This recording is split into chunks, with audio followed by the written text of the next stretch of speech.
one quickly develops higher qualities like steadiness, taste, attachment, and then he gets to bhava, transcendental emotion. So when one reaches this transcendental emotion state, then he reaches the stage that we're discussing in the second wave of Bhakti-rasāmr ta-sindhu. Are we boring you? No. Oh. So Bhakti-rasāmr ta-sindhu, therefore, is very, very elevated. It's very, very advanced. But if we don't talk about these things, how is anybody going to understand them? And especially, how is anybody going to understand where they are on the stages of development of devotional service? You see? We have to understand that until we reach the clearing stage, where we are devoid of the propensity to commit offenses and fall down and stuff like that, there's no point in pretending that we're in some kind of stage of transcendental emotion. You see? That's not going to fly. I mean, it might fool people who are not very knowledgeable or experienced in devotional service, but you can't fool anyone who is actually advanced or experienced. They're well aware of the qualifications for the stage of bhava.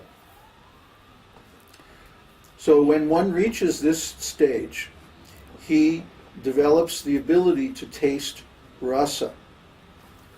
So now let me read, now that I already explained all this, I pretty much covered the subject of the whole rest of the chapter, but let me read it anyway.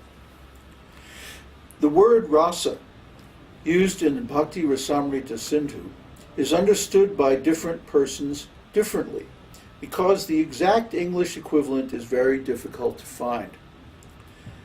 But as we have seen our spiritual master translate this word rasa into mellow, we shall follow in his footsteps and also translate the word in that way. The particular loving mood or attitude relished in the exchange of love with the Supreme Personality of Godhead is called rasa, or mellow. The different types of rasa, when combined together, help one to taste the mellow of devotional service in the highest degree of transcendental ecstasy. Such a position, although entirely transcendental to our experience, will be explained in this section as far as possible, following in the footsteps of Śrīla Rūpa Gosvāmī. In other words, it can't be explained completely. Just like if I was giving a class, instead of on Bhakti-rasāmr ta-sindhu, if I was giving a class on jazz improvisation, I'd have to leave some loose ends, because I couldn't explain it completely. It's not the type of thing that you can explain completely. Like if I was giving a class on how to play the blues or something like that, well, I'd say, well, here are the chord changes. 1, 4, 1, 4, 1, 4, 5, 1. Now, just riff on it. But how? Yeah, but how? But how, Mr. Natural? Well, you just have to try it, and then you're going to make a million mistakes. So that's why we have devotional service in practice and devotional service in transcendental love. The beginning stage is practice. Just like a musician practices. He makes all of the mistakes in the stage of practice. And once he becomes proficient, then he can actually perform at a professional level. So the devotee in the beginning makes all kinds of mistakes. It's natural. That's why you need a spiritual master. You can't learn this independently. It's like an apprenticeship. It's like, you can't learn to play a musical instrument at a professional level. And I'm not talking about popular music here. I'm talking about real professional music. You can't learn that by practicing independently. You have to take lessons from a master. somebody who's already there. They can show you all the tricks, you know. Similarly, to reach this stage of devotional ecstasy, you have to follow in the footsteps of Śrīla Rūpa Gosvāmī and actually try it, actually relish it. And there's no question of even beginning this process until you at least reach the anartha nivriti. So if a person is seen to have attachments to fame and the opulences of devotional service and things like this, then we can understand that they're still in the neophyte stage. Even though they may have some big position in some religious organization or something like that. Still, the fact that they have this attachment means that they haven't really gotten beyond the idea that they are this body. They're still thinking, oh yeah, I'm the big muckamuck in the so-and-so church or temple or whatever. And but they have to get past that before they can really get into this. So generally speaking, we find that the devotees who are relishing rasa and these advanced stages of devotional service are not found in these temples and these other orthodox kind of religious organizations. They're usually found outside, practicing independently, because they find by experience that they cannot practice these more advanced stages of devotional service within the temple. The devotees keep stopping them.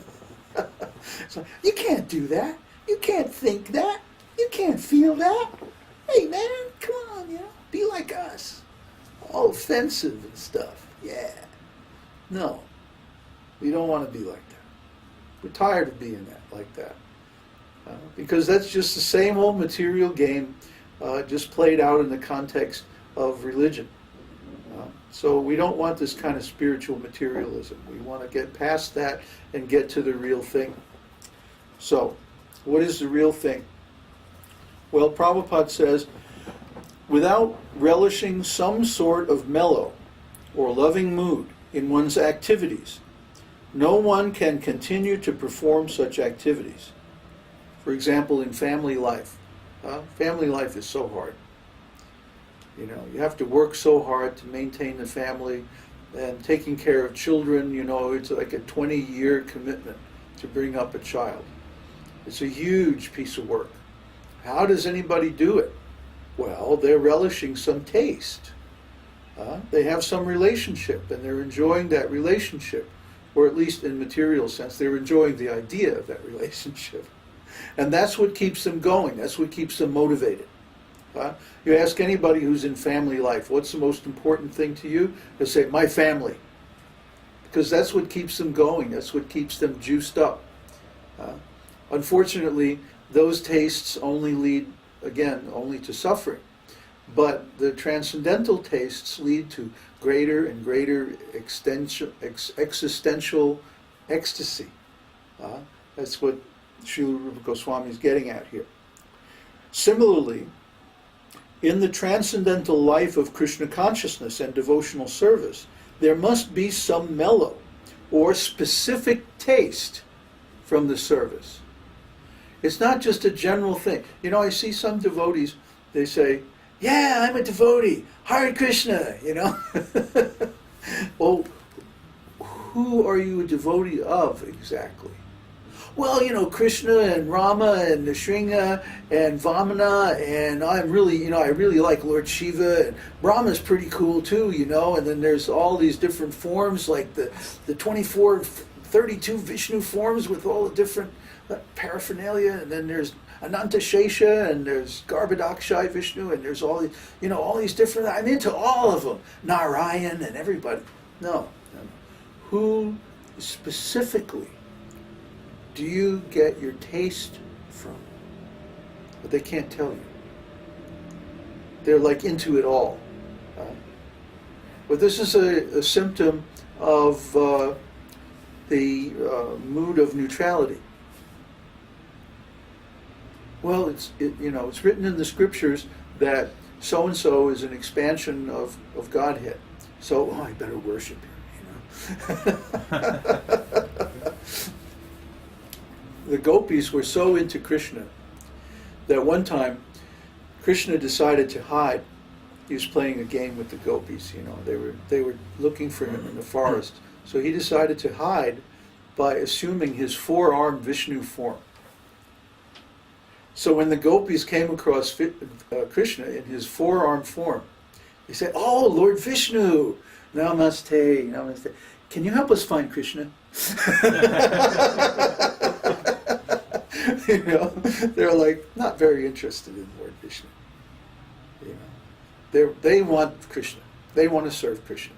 That's their taste, and they're not interested in any other taste. Of course, they don't disrespect other forms of Godhead, but at the same time, they don't really get into their service either. Anyway, generally, this mellow is experienced by chanting,